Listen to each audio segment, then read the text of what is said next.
Ẹ̀yin èèyàn ilé ìwò lẹ̀ṣẹ̀ káàbọ̀ sí Mashola Gist TV. Ṣé àlàáfíà ni ìwà gbogbo lè ń kọ́? Gist tèní wọ́n ní. Bí a ṣe gbọ́ ò allegedly o wọ́n ní kábíyèsí ní nítorí pé inú apartment Queen Naomi wọ́n bá nǹkan níbẹ̀ èyí tí a ní wọ́n rì mọ́ inú apartment wọn. Wọ́n ní kábíyèsí ní Queen Naomi á padà sí inú palace ò bọ̀ inú chamber wọn ni wọ́n máa padà sí nítorí pé gbogbo àwọn èèyàn ló ní pé kò safe kí wọ́n padà sínú apartment wọn. Kábíyèsí ní inú chamber wọn ni wọ́n padà sí. Wọ́n dẹ̀ ní pé èèwọ̀ ni kí kábíyèsí àti ìyàwó kọjọ máa sùn sí inú ìyẹ̀wù kan náà. Ẹ̀yin èèyàn lé nǹkan tí a gbọ́ nìyẹn tí wọ́n ní kábíyèsí sọ fún àwọn elder. Wọ́n ní gbogbo àwọn èèyàn ló ń sọ pé kí ló dé tí kábíyèsí wà desperate láti jẹ́ kí Queen Naomi return sínú palace. Pé kí ló dé tó jẹ́ pé inú chamber wọn ni wọ́n tún wá máa dé sí. Pé kí kábíyèsí ní sùúrù kí wọ́n má rush. But ẹ̀yin èèyàn lé báwo ni kábíyèsí ò ti ní ṣe ní rush láti bí ọdún mẹ́ta tí Queen Naomi ti wà níta pẹ̀lú ọmọ wọn. Ẹ̀yin náà dẹ̀ mọ̀ pé wọ́n ní tí Queen Naomi ò bá return sínú palace yẹn ewu ńlá ni fún kábíyèsí. Wọ́n ní ìgbà tí kábíyèsí ní pé inú chamber wọn ni Queen Naomi máa wá sí tí wọ́n bá return sí palace. Wọ́n ní ó ya àwọn olórí yìí lẹ́nu o. Wípé ó yà wọ́n lẹ́nu gan-an ni pé wọ́n expect nǹkan tí kábíyèsí sọ.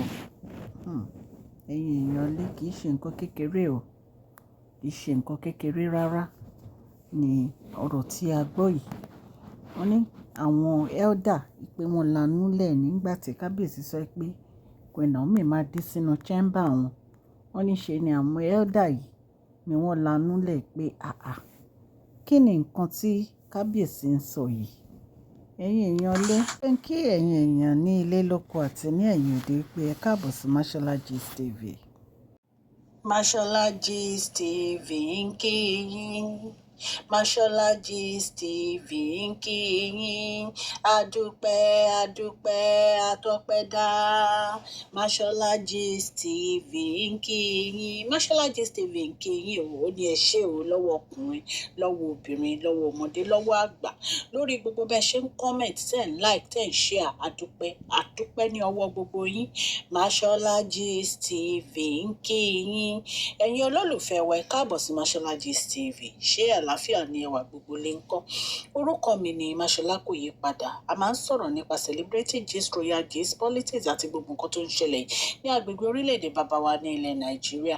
A ń sọ̀rọ̀ nípa celebrity gist, royal gist, politics àti gbogbo nǹkan tó ń ṣẹlẹ̀ ní orílẹ̀-èdè wa. Ẹ̀yin èèyàn lè tẹ́ bá ti subscribe ẹ tẹ notification bell kẹ́ ẹ subscribe so that a bá ti post any gist ẹ máa rí.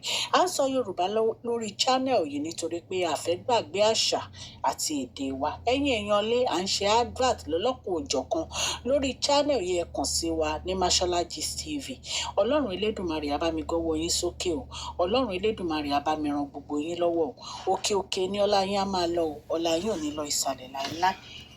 Ẹ̀yin èèyàn lé wọ́n ní kábíyèsí ní inú chamber wọn ni Queen Naomi máa dé sí. Ipe nítorí pé àwọn fẹ́ ìfọ̀kànbalẹ̀ fún Queen Naomi. Àwọn fẹ́ kí Queen Naomi kan wà happy. Ipe gbogbo nǹkan tí Queen Naomi ti go through yẹn. Ipe ó ti tó gẹ́. Ipe so ọ̀dọ̀ àwọn inú chamber wọn ni Queen Naomi máa dé sí. Wọ́n ní inú àwọn olórí ò dùn nígbà tí wọ́n gbọ́ ọ̀rọ̀ yìí.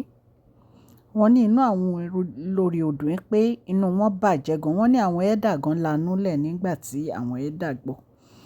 So nǹkan tá a gbọ́ yìí tó bá jẹ́ lóòótọ́ ni gist yìí àní ká mú wá fún yín allegedly. Ẹ mọ̀ pé kábíyèsí àti Queen Naomi they have gone a long way. Wọ́n ti jọ ojú wọn ti jọ rí a lot nínú palace yìí. Ìfẹ́ òtítọ́ ni wọ́n ní síra wọn ṣùgbọ́n àwọn èèyàn wọn ò fẹ́ kí wọ́n enjoy ìfẹ́ wọn. Wọn ò fẹ́ kí ọkàn wọn balẹ̀. Ṣùgbọ́n pẹ̀lú ẹ̀ náà Ọlọ́run ń tú àṣírí àwọn ọ̀tá wọn ni lọ́tùn lósì. Ẹ̀yin èèyàn lé kábíyèsí ń gbé gbogbo ìgbésẹ̀ láti mú ìyàwó wọn padà wá sínú palace bó dẹ̀ ṣe máa rí nìyẹn ní agbára Ọlọ́run. Gbogbo ẹni etí tó ń gbọ́ mi nílé, mo dúpẹ́ lọ́wọ́ yín o. Mo dúpẹ́ lọ́wọ́ ọkùnrin, lọ́wọ́ obìnrin, lọ́wọ́ ọmọdé, lọ́wọ́ àgbà. Ọlọ́run á bá mi dúró tì yín o. Ọlọ́run á bá mi gbọ́wọ́ yín sókè o. Ní agbára Ọlọ́run, ẹ ní tọrọ jẹ, ẹ ní tọrọ mu o. Ọwọ́ yín ò ní kan ìsàlẹ̀ àpò. Please share this video, like and subscribe. God bless you all.